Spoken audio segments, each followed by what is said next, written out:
Hey everybody, Will here from Downtime Activities, back with my mug of tea.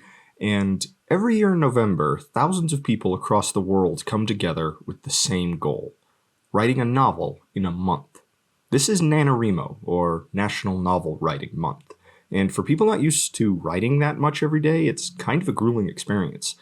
In order to write 50,000 words, that's just shy of 17,000 words a day. And if you miss a day and want to make it up, that just doubles your writing for another day. The goal of NaNoWriMo isn't actually to finish a book, it's really more meant to just give people the inspiration and motivation to start on a project that they've had in mind for a long time.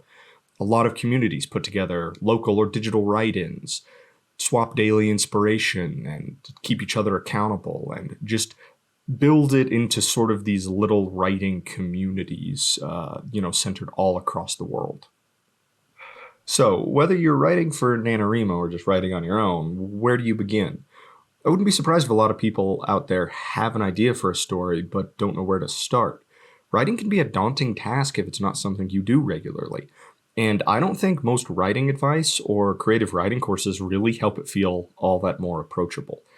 I have something of a personal dislike for a lot of writing advice because the people giving it sort of force this impression through that their advice and their method is the only way to do it, and if you don't do it that way, you're doing it wrong.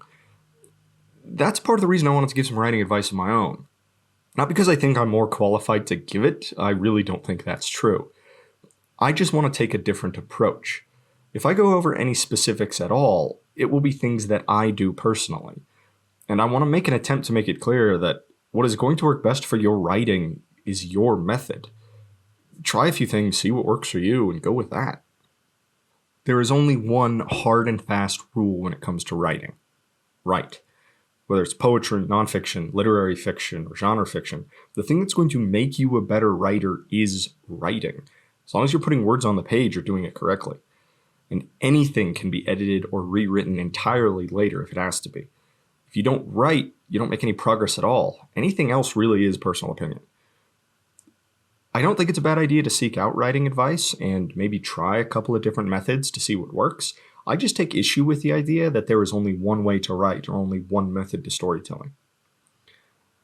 So you've got an idea, maybe a couple characters or a world, and you want to write a book. Once you're in the flow of writing, I really think it's easier, but starting is a daunting task, especially if it's not something you're used to doing. There are essentially two ways to begin, and I don't think these are going to come as a surprise. Starting literally at the beginning or starting somewhere in the middle and dealing with the beginning later. Writing doesn't have to be linear and anything can be redone or rewritten later, so this is just fine. Starting at the beginning is sort of the traditional route, or at least it's the one that people have in mind when they're thinking about writing a book. I personally think that writing beginnings and endings are the hardest part of writing, but this is the method that I tend to use. I like introducing worlds and characters first thing when I start a new project because it helps me wrap my head around them. And I like the first few chapters of a book as the precipitating events of the story happen, setting up the themes and events that will happen over the course of the story. Like I said, I find beginnings and endings hard to write, so take some pressure off of yourself here by remembering that your first draft is never set in stone. You can go back and change anything, so if you don't like your beginning, just keep going and write on past it. You can come back and fix it later when you have a different idea. Not every story needs to begin with Once Upon a Time or a Star Wars-style scrolling exposition dump, but it does need to start somewhere, and now's as good a time as any to write it. Try starting with a line of dialogue, or make your first line something that introduces a concept or theme of the world or a character. A lot of authors put too much pressure on themselves when it comes to opening lines, because it needs to keep your audience rapt and attentive, catching their eye and drawing them into the story. But this isn't always true, and while I think it's better if your first line is super solid, it's more important to have a solid first paragraph or page than just the first line. I think too many authors don't get much writing done if they begin at all because they just stare at a blank page trying to come up with a perfect, compelling first line to draw their reader in. At this stage, it doesn't matter. Just write. You can fix it later if you don't like it, and your first draft isn't going to be anywhere near perfect, so don't try and force it to be. The other place to begin is literally just anywhere. If you have a good idea for a particular scene, dialogue, or description, just write that first. This isn't the same thing as en media res, which I should probably do a video on in the future, but the short version is that en media res is essentially the audience arriving partway through a story being told. It's not the same thing as starting writing your book somewhere in the middle and then going back and filling in the beginning later, is my point. In my own writing, this is something I often do if I have a certain dialogue, scene, or character interaction or introduction, but I don't know exactly where the story will begin yet. I don't want to lose those moments, so I go ahead and write them, giving no thought to introducing any of the characters or providing any context, because I know that will all be done later when I go back and write what came before. Personally, I don't really like writing this way because I have a hard time filling in those gaps and getting things to connect in a way I like. I think most authors probably don't have that issue. I think it just comes down to more how my brain is wired. And sometimes connecting those, disparate scenes, it really goes smoothly. I actually have a book right now that I did this with, and my writing has stalled because I'm having a hard time filling in a gap in one of the first chapters. But I did a short story recently that this was really the only way it was going to work, because I needed to write what were essentially a handful of narrative monologues that the main character encounters scattered through the world she's exploring. And I wanted each of those fleshed out and figured out so the pacing would be right before I stitched them all together. It went really well, and connecting those scenes went very smoothly. The first words of the story that I wrote appeared several pages and a couple thousand words in. I may not like it as much as starting from the beginning when it comes to my own work, but I also find myself gravitating towards it more and more often these days.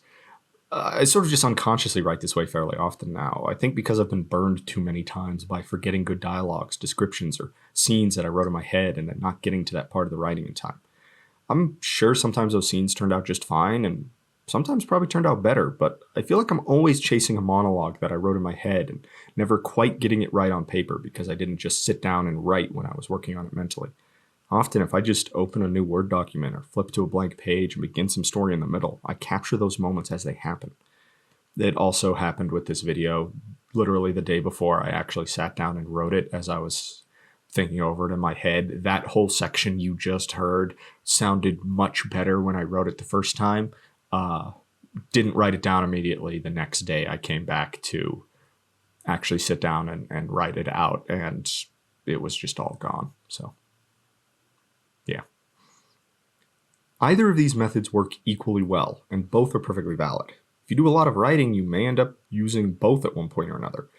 Or you'll get lucky enough to just figure out your workflow and method early on, and you can just ride that. What matters at the end of the day is getting words on a page. It doesn't matter at this stage if they're misspelled or disordered, and writing is what makes you a better writer. You can edit or rewrite anything you do, so take the pressure off of yourself of trying to find the perfect place to begin writing and just start anywhere.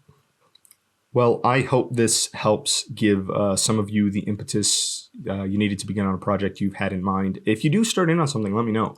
And by all means, keep me updated on how your writing goes. If you figure out any writing tricks or methods that help you out, share them. Maybe I'll give them a try and see what happens. If you have anything related to writing or storytelling that you want me to take a crack at explaining or exploring, let me know down in the comments below. I'm happy to try and answer any questions or dive a little deeper into topics like literary themes or storytelling concepts. Just keep in mind I'm by no means a literature professor or anything. If you're interested in NaNoWriMo, we'll throw a link down in the description below to their homepage. They have a lot of good resources for writers getting started. If you did like this video, give it a like or consider subscribing. As a tiny channel, it really helps us out a ton and helps give us some inspiration to keep making content.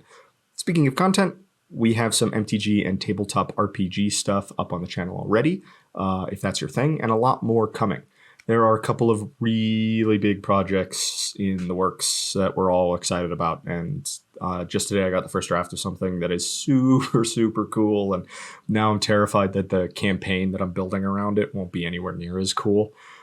Well, until that comes out, go forth, slay dragons, sling spells, roll dice, and enjoy your downtime activities.